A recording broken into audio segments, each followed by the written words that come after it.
बेकार का पश्चाताप उसे कहते हैं जब इंसान सोचता है कि जो हुआ वो नहीं होना चाहिए था। कोई तरकीब लगा ली होती, या फिर कोई उपाय सूझ गया होता, किसी से थोड़ी सलाह ले ली होती, या फिर खुद की ही सूझबूझ इस्तेमाल की होती, तो आज ये गलती नहीं होती।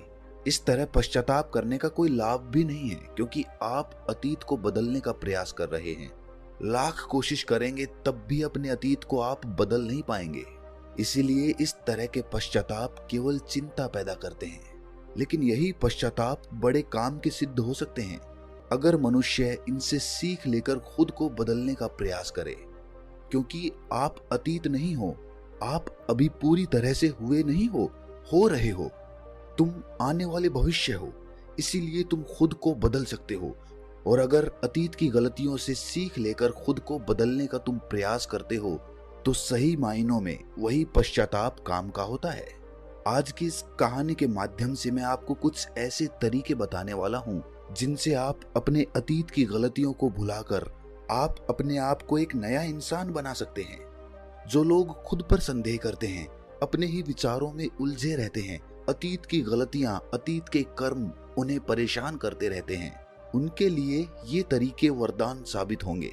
तो चलिए एक कहानी शुरू करते हैं। जीवन में 30 साल मेहनत करने के बाद भी जब इंसान को उसके कर्मों का फल नहीं मिलता, तो वो अंदर से निराश हो जाता है। कुछ ऐसा ही एक सन्यासी के साथ हुआ था। उसने सन्यास ये सोचकर ग्रहण किया था कि मैं सत्य की खोज किसी भी कीमत पर करके ही रहूंगा। लेकिन 30 साल बीत चुके थे और अभी तक उसका अपने मन पर कोई भी वश नहीं था। जब भी उसकी नजर सुंदर स्त्रियों पर पड़ जाती, तो उसके मन में कामुक विचार उठने लगते। जब भी वो अकेले में बैठता, तो उसे खुद पर पश्चाताप होता कि वो क्यों सन्यासी बन गया। वो भी अच्छा पैसा कमा सकता था, अच्छा परिवार बसा सकता था, उसके भी बच्चे हो सकते थे, पत्नी हो सकती थी, लेकिन ये सारे सुख त्याग कर वो जंगल में क्यों चला आया। और इसी तरह के विचारों से वो बहुत ज्यादा नकारात्मक हो गया था। छोटी छोटी बातों पर गुस्सा आ जाना, किसी कामयाब आदमी को देखकर अंदर जलन पैदा होना, और इसी तरह के नाना प्रकार के विचार उसे परेशान करते रहते थे। और इन्हीं विचारों से वो इतना परेशान हो गया कि उसने आत्महत्या करने का फैसला कर लिया। वो चाहकर भी अपनी पुरानी जिंदगी में वापस नहीं जा सकता था, क्योंकि उसने सबके सामने संन्यास लिया था। और संन्यास लेने के बाद इंसान का घर परिवार सब कुछ पीछे छूट जाता है। वो एक पहाड़ी के ऊपर खड़ा हुआ था और नीचे देखते हुए उसके मन में अभी भी वही विचार चल रहे थे कि अगर मैंने अपने जीवन में सही फैसले लिए होते, तो आज मुझे आत्महत्या करने की जरूरत ना पड़ती। जब वो पहाड़ी से छलांग लगाने वाला था, तभी खुशकिस्मती से वहां पर एक और सन्यासी पहुंच गया। जब उसने उस सन्यासी को पहाड़ी पर खड़े हुए देखा, तो उसे समझते देर ना लगी कि पूरा मामला क्या है। इस वृद्ध सन्यासी ने चिल्लाकर उस युवा सन्यासी से कहा कि बनते, जहां छोड़कर जा रहे हो, वापस वहीं से शुरुआत करनी पड़ेगी। सोच लो। युवा सन्यासी गुस्से में तपाक से बोल पड़ा कि क्यों वहीं से शुरुआत करनी पड़ेगी। इस बार मैं वो गलतियां नहीं करूंगा जो मैंने पहले की थी।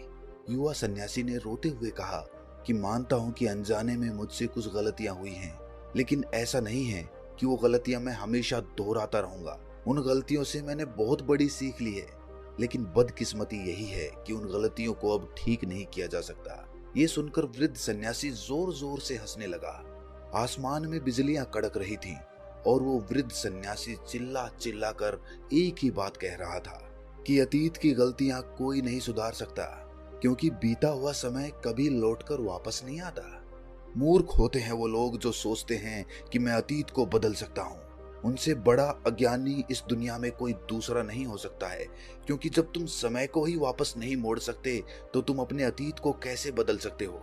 लेकिन जो समझदार और ज्ञानी मनुष्य होते हैं कि एक बेहतर और अनुभवी इंसान बनने के लिए जीवन में गलतियां करना कितना जरूरी होता है। गलतियों के कारण ही तुम सीख लेकर भविष्य में खुद को बदलना चाहते हो, खुद को एक बेहतर इंसान बनाने का प्रयास करते हो। जब तक तुम्हें खुद की कमियां ही पता नहीं चलेंगी, तब तक तुम अपने आप को बेहतर बनाने का प्रयास कैसे करोगे। और कमियां सिर्फ गलतियों की वजह से ही पता चलती हैं। गलत करते हैं वो माँ बाप जो अपने बच्चों को गलतियां करने का मौका ही नहीं देना चाहते।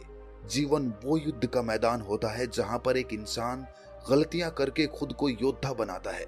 और जो इंसान ये सोचता है कि मैं जीवन में कोई गलती ही नहीं करूंगा, तो इसका मतलब ये है कि जीवन के रण क्षेत्र में वो हिस्सा ही नहीं लेना चाहता। और जो इंसान युद्ध के मैदान से भाग खड़ा होता है उसे कायर कहते हैं। कायर होते हैं ऐसे लोग जो अपने अतीत की गलतियों से डरकर नई शुरुआत ही नहीं करते हैं। जीवन तो चलते रहने का नाम है। चलते हुए इंसान गिरता भी है, रोता भी है, लेकिन रुकता कभी नहीं है। वो फिर खड़ा होता है, फिर चलता है, क्योंकि जीवन चलते रहने का नाम है। बूढ़े सन्यासी ने कहा कि आज मैं तुम्हें ऐसे 5 तरीके बताने वाला हूँ जिनका पालन करके तुम अपने अतीत की गलतियों को अपनी ताकत में बदल सकते हो। बूढ़े सन्यासी ने उससे पूछा कि क्या तुम वो तरीके सुनना पसंद करोगे? अगर सुनना ही चाहते हो तो पूरा ध्यान लगाकर सुनना। सबसे पहले अपने मन में से आत्महत्या का ख्याल निकाल दो, फिर पहाड़ी के इस तरफ आ जाओ ताकि हम बैठकर चर्चा कर सकें। युवा सन्यासी ने सोचा कि थोड़ी देर में तो मैं आत्महत्या कर ही लूंगा, क्यों ना इस आखिरी समय में इस बूढ़े सन्यासी की बात सुन ली जाए। और यही सोचकर उसने उस बूढ़े सन्यासी से कहा कि तुम्हें 5 तरीके बताने में ज्यादा समय नहीं लगना चाहिए, जल्दी से अपनी बात खत्म करो, फिर मुझे आत्महत्या करनी है। बूढ़े सन्यासी ने ज्यादा समय न लेते हुए सबसे पहला तरीका बताना शुरू किया। उन्होंने कहा कि सबसे पहले ये जानो कि अतीत में जो भी गलती हुई है वो किसके कारण हुई है, उसके पीछे क्या कारण था। कोई भी गलती करने के पीछे कुछ मुख्य कारण होते हैं, तुम्हें वो कारण पहचानने होंगे। वो कारण या तो कोई मजबूरी हो सकती है, या कोई इंसान हो सकता है जिसकी वजह से तुमने ये गलती की, या इसके पीछे तुम्हारा कोई अपना स्वार्थ भी हो सकता है। तुम्हें वो कारण पहचानना है। अगर किसी से धोखा मिला तो क्यों मिला? क्योंकि शायद आपने ज्यादा विश्वास कर लिया होगा। एक बार अगर वो कारण पकड़ में आ जाए तो आपको पता चल जाएगा कि आपकी कमी क्या है, आपकी कमजोरी क्या है। और एक बार अगर किसी गलती के पीछे की वजह समझ में आ जाए तो वो गलती सुधारी भी जा सकती है, भविष्य में दोबारा घटित होने से रोकी जा सकती है। बूढ़े सन्यासी ने बड़ी ज्ञान की बात बताई। उन्होंने कहा कि गलतियां हमें दुख नहीं देती हैं, दुख हमें तब होता है जब हम अपनी गलतियों को बार बार दोहराते हैं, जब हमें ये लगने लग जाता है कि हम शायद अपनी गलतियों को सुधार नहीं पाएंगे, शायद हमारे अंदर उतना आत्मबल नहीं है कि हम अपनी गलतियों से सीख लेकर उन्हें सुधार सकें। जब हमें खुद पर इस बात को लेकर संदेह होने लगता है तब हमें पीड़ा होती है। अगर एक बार गलती करके उससे सीख ले ली जाए तो विश्वास करो जीवन में कोई दुख नहीं रहेगा। इसके लिए हमें उस गलती के पीछे की वजह पता होना बहुत आवश्यक है। जब खाली बैठकर चिंतन करोगे तो इतना कठिन नहीं है ये ढूंढना। और एक बार अगर उस गलती के पीछे की वजह समझ में आ जाए तो फिर ये दूसरा तरीका काम आता है। गलती के पीछे की वजह समझ में आने के बाद खुद से एक सवाल पूछो, ये गलती करने से पहले तुम कैसे इंसान थे और ये गलती करने के बाद तुम्हारे अंदर क्या बदलाव आए? क्या तुमने अपनी गलती से सीख ली तो क्या सीख ली और अपने बारे में नया क्या जाना? बूढ़े सन्यासी ने कहा कि ऐसे सवाल खुद से पूछने के बाद तुम पाओगे कि तुम्हारे जीवन में कुछ नए अनुभव जुड़ गए हैं। ये अनुभव जीवन में आगे बढ़ने के लिए, विकास करने के लिए बहुत आवश्यक होते हैं। कुछ लोगों को धोखा मिलता है तो उन्हें लगता है कि उनकी इसमें क्या गलती थी, उन्हें धोखा क्यों मिला। लेकिन आपको धोखा आपकी संवेदनशीलता के कारण ही मिलता है। आप ज्यादा संवेदनशील हैं, दूसरों की भावनाओं को ज्यादा समझते हैं, इसीलिए उन पर विश्वास कर लेते हैं और आपको धोखा मिलता है। तो इसमें आपकी संवेदनशीलता ही आपके धोखे का कारण बनती है और यही आपकी गलती है। और अब आपको अपनी गलती की वजह भी पता चल गई है, तो ये वजह समझ में आने के बाद आपको अपने बारे में नया जानने को मिला कि आप ज्यादा संवेदनशील हैं, इसीलिए आपको धोखे मिलते हैं। अगर एक बार आपने अपने बारे में निरीक्षण करना शुरू कर दिया तो आपको अपने बारे में बहुत सी अद्भुत बातें भी पता चलती जाएंगी। आप खुद आश्चर्यचकित हो जाएंगे कि आप अपने आप को कितना जानने लगे हैं।